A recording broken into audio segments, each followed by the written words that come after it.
Hein? Ok. Ah, vous êtes là, les gars, putain, excusez-moi, je me suis complètement endormi devant le match de l'équipe de France, hein. Ah bah, quand tu vois le jeu de Deschamps, c'est clair qu'au bout de 5 minutes, hein, tu t'endors, hein. C'est clair et net. Bref, salut à tous, amis français, supporters de l'équipe de France, j'espère que vous avez la pêche. Moi, pour ma part, je vais très très bien. On va analyser ce huitième de finale, ce choc, voilà, on va dire entre guillemets, hein, ce choc entre la France et la Belgique. Victoire dans la douleur des hommes de Didier Deschamps. 1-0, le seul buteur de la partie et un but contre son camp, encore une fois, hein. Dans cet euro, il y a beaucoup de CSC, hein, c'est impressionnant. Un but contre son camp de Jan Vertonghen à la 85e minute de jeu. Et avec ce résultat, les Bleus sont qualifiés pour les quarts de finale de cet euro et on affrontera donc le Portugal pour le tour suivant de cette compétition. Mais je sais pas si ça va suffire face au Portugal, hein, parce que là, pour l'instant, hein, la chatte à Dédé, pour l'instant ça tient, mais je sais pas combien de temps ça va durer, hein, parce que face au Portugais, vu le niveau de jeu, hein, c'est pas sûr pas sûr qu'on te passe, hein, ça c'est clair et net, hein. Bon, on va parler de ce qui s'est passé durant ce match face à cette équipe des Diables Rouges. Encore une fois, on a assisté à une pauvreté dans le jeu de l'équipe de France. En première période, il y avait très peu de prise de risque, très peu de vitesse, très peu d'intensité. Alors oui, on avait la possession du ballon, mais systématiquement, le jeu, il était à l'arrêt. Il n'y avait pas de prise de risque, comme je disais. Il n'y avait pas beaucoup de débordements, à part Koundé qui faisait les efforts. Jules Koundé qui, au passage, a fait un très gros match. Mais à part lui, il n'y avait personne qui faisait des débordements, des centres. Ça venait toujours du côté de Koundé. Mais sinon, jamais t'as vu un centre de la part des latéraux ou même des ailiers. Bappé, encore une fois, il a été d'une nullité. Depuis le début de la compétition, mais il est pourri. Il n'a pas l'attitude d'un capitaine, l'attitude d'un leader. Normalement, il doit montrer un visage de leader. Il doit montrer un autre visage. Il doit être plus convaincant dans le jeu. Là, depuis le début de l'Euro, je suis désolé, mais il est pas bon, Mbappé. Là, et encore une fois, face à la Belgique, il a pas été bon. Alors, il n'y a pas que lui, hein. Pardon, j'ai bougé mon capin. Il y a pas que lui qui a été mauvais, hein. Il n'y a pas que lui, hein. T'as aussi Marcus Thuram. Les gars, j'ai une théorie sur Marcus Thuram. Je pense, hein. À mon avis, Deschamps, quand il fait les compositions d'équipe, il a un pistolet sur la tempe. C'est obligé. À mon avis, c'est Lilian Thuram qui lui met un pistolet sur la tempe pour lui dire fais jouer Marcus, hein. Sinon, je te fais sauter la cervelle. C'est obligé. Non, mais les gars, on va pas se mentir. À quel moment Marcus Thuram il mérite d'être titulaire? Quand tu vois une nouvelle fois sa prestation, à part son occasion à la 31e où il cadre pas sa tête, il ne pèse à aucun moment dans le jeu de l'équipe de France. Il a aucun impact, ce mec-là. Quand il est titulaire, tu joues à 10 contre 11. Il sert à rien. Il sert à rien. Il brasse de l'air. Il fait même pas de pressing. Il fait rien. Il n'y avait pas de pressing. Il n'allait pas sur le porteur du ballon. Il n'y avait pas de déviation intelligente. Il décrochait pas. Il faisait rien. C'était un plot. Un plot devant. C'est. Franchement, Thuram, je peux plus, les gars. Franchement, Marcus Thuram, c'est plus possible. À quel moment il mérite d'être titulaire? C'est la question que je me pose. Griezmann aussi offensivement, mais c'est pas possible. Griezmann, il est complètement à côté de ses pompes également. Complètement à côté de ses pompes. Alors en plus, déjà en numéro 10, ces derniers temps, c'est compliqué. Mais en plus, si tu le mets sur un côté, c'est fini Griezmann. Au poste d'ailier droit, c'est fini. Griezmann, il a plus les jambes de 20 ans. Il peut plus faire des différences comme un vrai ailier peut faire.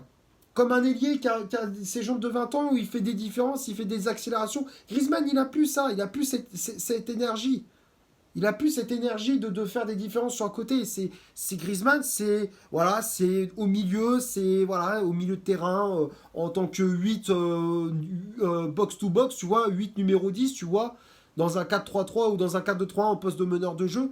Mais c'est tout, ça va pas plus loin. Griezmann, on l'a bien vu, au poste d'ailier droit, c'était compliqué. Donc, à la mi-temps, 0-0. Alors, les Belges, bon, un petit mot sur le jeu des Belges, franchement, c'était pas mieux non plus. C'était très très pauvre. Le seul qui a eu une très grosse occasion, c'était le coup franc de De Bruyne. Le coup franc de De Bruyne qui a mis à contribution Mac Maignan, hein, le gardien des Bleus, qui a fait un très bel arrêt, hein, arrêt réflexe de la jambe droite. Mais sinon, à part ça, pas grand-chose à se mettre sous la dent. Donc à la mi-temps, 0-0. Deuxième période, l'équipe de France qui a un peu plus d'occasions, tu vois, on essaye d'être plus tranchant dans la finition. On a des occasions avec Chouameni, avec Bappé, avec Kanté également, mais malheureusement, ça manque de précision dans la finition. Chouameni, à chaque fois, dès qu'il déclenchait de loin, à chaque fois, ça partait dans les tribunes. Bappé, à chaque fois qu'il frappait, c'est partait également dans les tribunes. À chaque fois, il visait un pigeon. Non, c'est vrai que la deuxième période, c'était compliqué. Après, défensivement, bon, on a eu par moments des moments difficiles, tu vois. Par moments, c'était compliqué. Il y a eu des erreurs de Saliba ou d'Upamecano par moment, mais bon, ça a été vite rattrapé par Théo Hernandez ou Jules Koundé, hein. À un moment donné, Hernandez, à l'heure de jeu, il a fait une très belle intervention devant Carrasco. Ouais, c'est vrai que c'était délicat. On a joué à se faire peur. Les Belges qui poussaient pour ouvrir le score avec à un moment donné une frappe de De Bruyne qui était repoussée par Mac Maignan. Deschamps qui attend la 75e pour faire ses changements. Il sort Thuram mais il fait rentrer Kolo Muani. Alors il n'a pas fait une mauvaise entrée en jeu, Randal Kolo Muani, mais il n'a pas été exceptionnel non plus. À l'image de son but, 85e minute, l'équipe de France qui ouvre le score sur un but de Vertonghen contre son camp, mais l'action, enfin, pour moi, c'est de la grosse chatte, hein. C'est de la chance. C'est tout simplement de la chance, parce que tu regardes l'action, Kanté, il donne le ballon à Kolo Muani dans la surface de réparation, il frappe pied droit, le ballon tape son pied gauche, et c'est dévié par le défenseur dans ses propres buts. C'est l'entrée de Kolo Muani, c'est à l'image de son but. C'est de la chance, il a été maladroit, et puis finalement, ça passe. Ça passe. But de l'équipe de France, donc les Bleus qui mènent 1-0. Et là, je t'avouerai, j'ai serré les fesses jusqu'à la fin du match. J'ai serré les fesses parce que je me suis dit, à tout moment, les Belges, ils peuvent se réveiller et puis mettre un but à la dernière minute ou un truc comme ça. Tu sais, j'ai serré les fesses, mais heureusement que Maignan était décisif, que Saliba était décisif également, ou Upamecano. Les deux, Saliba ou Upamecano, hein, ils étaient solides, hein, derrière. Ça bouge pas. Franchement, notre charnière centrale est très très solide. Très bon match, hein, dans l'ensemble de la part des deux défenseurs. Les latéraux, Koundé et Hernandez, surtout Koundé, comme je disais, qui a fait un très gros match. Mais voilà. Victoire 1-0, mais c'est vrai que face au Portugal, je vois pas comment on pourrait gagner, hein. Je vois pas comment on pourrait battre le Portugal.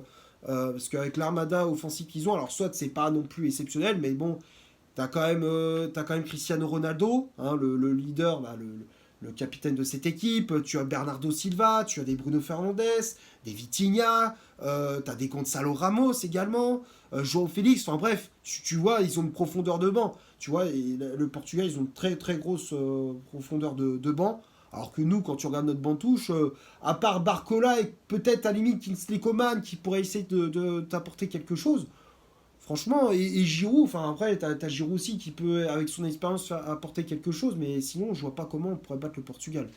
Franchement, je vois pas comment on pourrait faire. Maintenant, on va passer à la composition d'équipe que Didier Deschamps a aligné pour ce match. L'11 de départ, je affiche juste ici, donc le sélectionneur des Bleus qui a aligné un 4-4-2 en losange, même si au fur et à mesure de la rencontre, on a plus vu un 4-3-3 avec un trio d'attaque Thuram, Bappé, Griezmann. Bappé à gauche, Griezmann à droite et Thuram en pointe. Mais au départ, c'était un 4-4 de losange avec Mac Maignan dans les cages. La charnière centrale, c'était Dayot Upamecano associé à William Saliba. Les latéraux, Jules Koundé à droite, Théo Hernandez à gauche. Le milieu de terrain, on avait Aurélien Tchouameni positionné en 6, N'Golo Kanté et Adrien Rabiot en relayeur, Antoine Griezmann en numéro 10 et le duo d'attaque, c'était Marcus Thuram associé à Kylian Mbappé qui portait le brassard de capitaine. Le seul changement, enfin les changements effectués par Deschamps, il a effectué qu'un seul changement. C'était l'entrée de Randal Kolo Muani à la place de Marcus Thuram. Que dire sur cette compo, je trouve que c'est encore une fois flou ce que propose Deschamps. On a du mal, on a l'impression que Deschamps n'arrive pas à trouver son schéma tactique habituel. Enfin, d'habitude, on le voit jouer en 4-2-3-1. Là, depuis le début de l'Euro, un coup on joue en 4-2-3-1, après on joue en 4-4 de losange, après on joue en 4-3-3. Enfin, c'est pas clair. Enfin, on a du mal à trouver son idée de jeu. On a du mal à décortiquer ce qu'il veut mettre en place. C'est un peu flou. Même les changements, je ne comprends pas. T'attends la 75e pour faire entrer Ronald Colomani à la place de Marcus Thuram, alors qu'il aurait dû faire ses changements durant la mi-temps. Alors ça a payé, mais je ne sais pas si ça va durer dans le temps, tu vois. Donc encore une fois, les choix de Deschamps sont tardifs. Hein, les changements, à chaque fois pour moi, c'est trop tard. Dernier quart d'heure, tu t'attends pas la 75e pour faire un changement. On a du mal à comprendre, on s'ennuie, il n'y a pas beaucoup de jeux. C'est dur, hein. Franchement, j'ai du mal, même moi j'ai du mal à décortiquer ce que met en place Deschamps. J'ai du mal à comprendre. J'ai j'ai du mal à comprendre. On va passer maintenant du côté des statistiques de cette rencontre. On va commencer par l'équipe de France.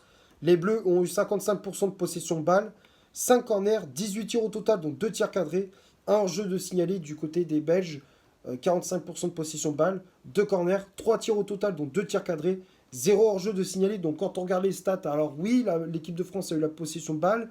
En termes d'occasion, on a eu beaucoup plus, mais c'est surtout en deuxième période, parce qu'en première, on montrait rien quoi, offensivement. On a eu plus d'occasions en deuxième période, mais c'est trop peu. Enfin, 2 frappes cadrées, on a fait 18 tentatives et on a cadré 2 tirs seulement. Ça montre la fébrilité sur les phases offensives de l'équipe de France. Et du côté belge, c'est pauvre aussi offensivement. Seulement 3 tirs, dont 2 frappes cadrées.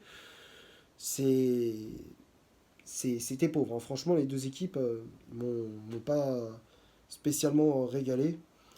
Donc, ouais, c'était dur. C'était dur.